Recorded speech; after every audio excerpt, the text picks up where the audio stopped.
What if the you believe yourself to be is merely a fragment of a far grander, unseen totality? Carl Jung's work reveals a startling truth. The identity you cling to, your name, your roles, your perceived strengths and weaknesses, is not the core of your being, but a pragmatic adaptation, a mask, a survival mechanism. Beneath this surface self lies a vast, uncharted psyche, a realm of forgotten instincts, buried emotions, and archetypal forces that shape your life in ways you scarcely recognize. This is not about positive thinking or superficial change. This is an excavation of the soul, a confrontation with the unconscious patterns that dictate your relationships, fears, and desires. Jungian psychology doesn't just ask who you are, it asks, who have you been avoiding? What parts of yourself have you exiled to the shadows, and what would it mean to reclaim them? The journey ahead is not for the faint of heart. It requires courage to face the illusions you've mistaken for truth. But for those willing to look deeper, the reward is nothing less than wholeness. The ego is not the seat of your true self. It is a necessary fiction, a construct built from childhood conditioning, societal expectations, and the need to belong. Like a ship's captain who believes he controls the ocean, the ego mistakes its limited awareness for mastery. But Jung reveals a humbling truth. The ego is merely the surface of the psyche. Consider this: how much of your identity is borrowed? Your ambitions, your fears, even your self-doubt may not be yours at all, but inherited scripts from parents, culture, or trauma. The ego's greatest trick is convincing you that its narrow version of reality is all that exists. Yet when life fractures through loss, failure, or existential crisis, the ego's fragility is exposed.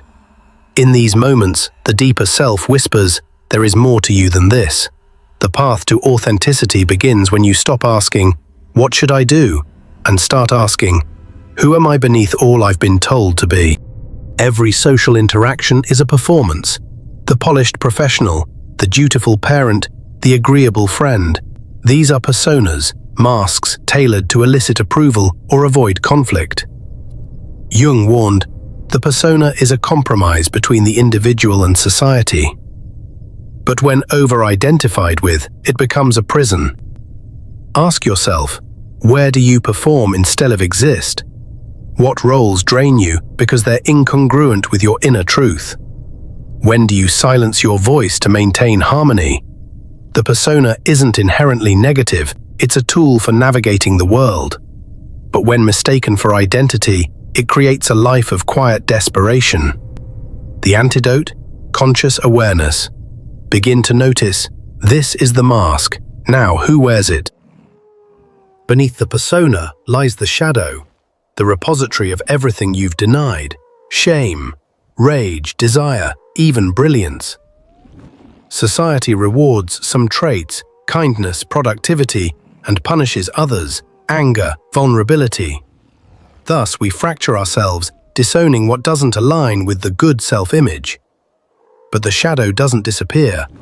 It leaks out in passive aggression, irrational dislikes, or self-sabotage. As Jung observed, until you make the unconscious conscious, it will direct your life, and you will call it fate. Shadow work isn't about indulging darkness, it's about reclaiming energy. That annoying coworker, they might mirror your repressed assertiveness. Your judgment of another's laziness, it could reflect your own stifled need for rest.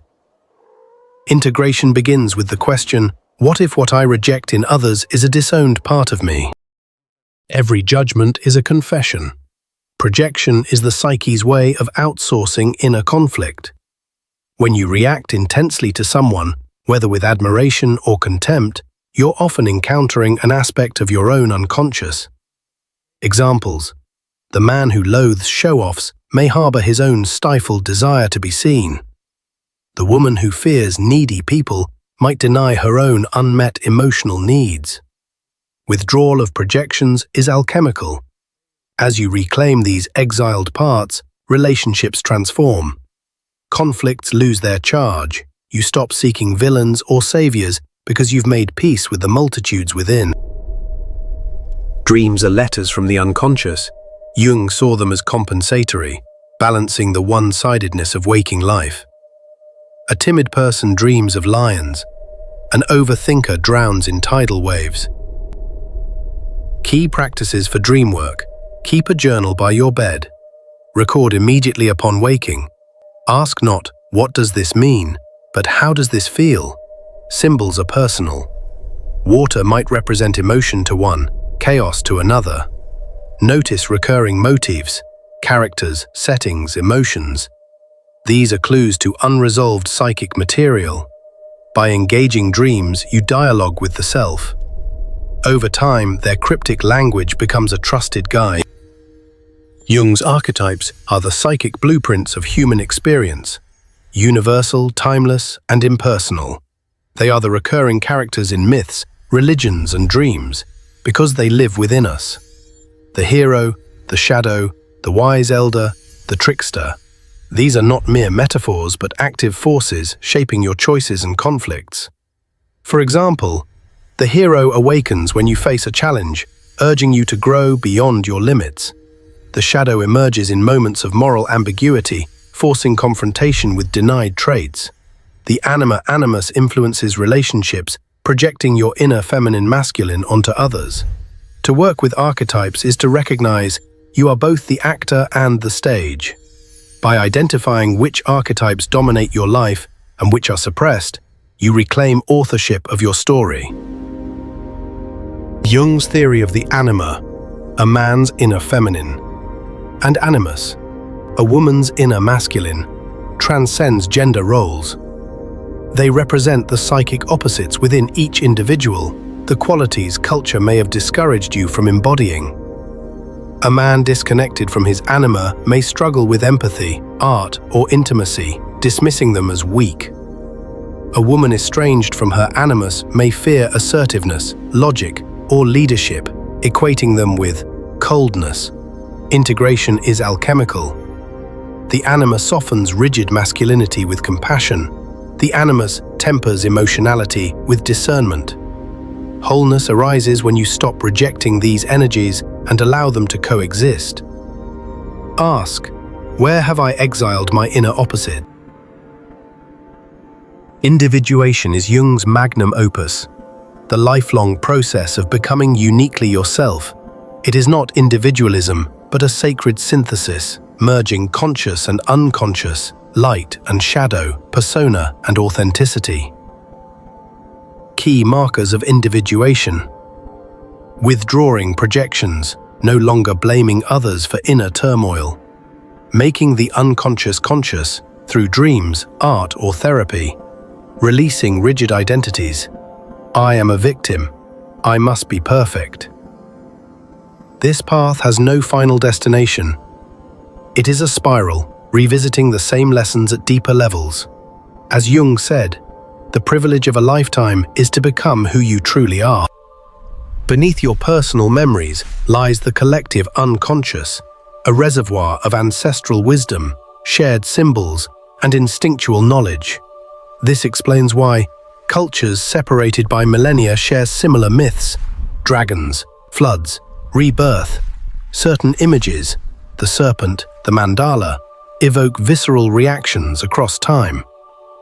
You access this layer through archetypal dreams, déjà vu, or sudden mystical insights.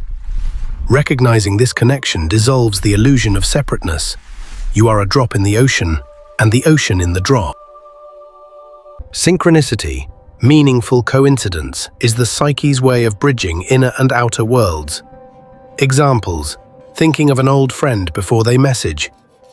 A song's lyrics answering a question you've been holding. Jung called this acausal parallelism. It's not magic, but evidence of a deeper order. The more you align with your true path, the more the cosmos reflects it back. The key is noticing. Before rebirth comes disintegration. The ego's death is not literal but psychological, a surrender of outdated beliefs about who you should be. It feels like losing interest in roles that once defined you, questioning values you inherited uncritically, aching for meaning beyond material success. This is not a failure, but an initiation. As the ego loosens its grip, the self emerges. Wholeness is not perfection, it is reunion with your shadow, your soul, and the collective human story.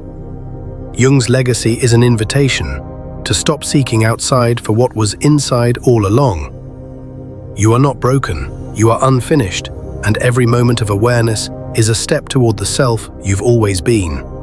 Until you make the unconscious conscious, it will direct your life and you will call it fate. Carl Jung.